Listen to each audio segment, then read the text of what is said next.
আজকের কবিতা কবি শুভদাস গুপ্তের লেখা মেঘ বলল যাবি। মেঘ বলল যাবি, অনেক দূরের গেরুয়া নদী, অনেক দূরের একলা পাহাড়, অনেক দূরের গহন সেবন, গেলেই দেখতে পাবি। যাবি? জানালা দিয়ে মুখ ঝুঁকিয়ে বলল সে মেঘ, যাবি?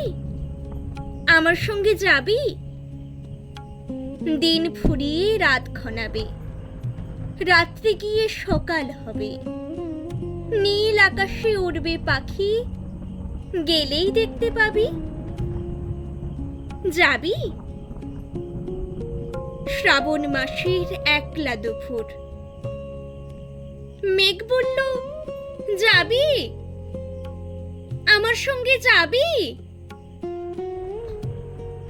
কেমন করে যাব রে মেঘ, কেমন করে যাব? নিয়ম বাঁধা জীবন আমার, নিয়ম ঘেরা এধার ওধার। কেমন করে নিয়ম ভেঙে জীবন হারাবো? কেমন করে যাব রে মেঘ, কেমন করে যাব? মেঘ বলল, দূরের মাঠ বৃষ্টি হয়ে ঝরব, সবুজ পাতায় পাতায় ভালোবাসা হয়ে ঝরব, শান্ত নদীর বুকে আনবো জলোচ্ছ্বাসের প্রেম, ইচ্ছে মতো বৃষ্টি হয়ে ভাঙবো, ভেঙে পড়ব। এই মেয়ে, তুই যাবি? আমার সঙ্গে যাবি? যাব না মেঘ, পারবো না রে যেতে। আমার আছে কাজের বাঁধন, কাজেই থাকি মেতে। কেবল যখন ঘুমিয়ে পড়ি তখন আমি যাই, সীমার বাঁধন ডিঙ্গিয়ে দৌড়ে এক ছুটে পালাই।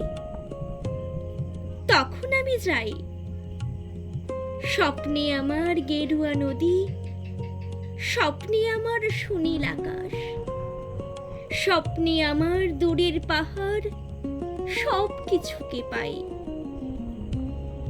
জাগরণের এই যে আমি কৃতদাসের মতন, জাগরণের এই যে আমি এবং আমার জীবন, কাজ অকাজের সুতোই বোনা মুখোশ ঘেরা জীবন। তবুরে মেঘ, যাব একদিন ঠিকই তোর সঙ্গে, শ্রাবণ হাওয়ায় নতুন রঙ্গে। যাব রে মেঘ, যাব। সেদিন আমি শিমুল পলাশ ভিজব বলে যাব, পাগল হাওয়ায় উতল ধারায় আমায় খুঁজে পাবো। যাব রে মেঘ, যাব, যাব রে মেঘ, যাব, যাব রে মেঘ, যাব।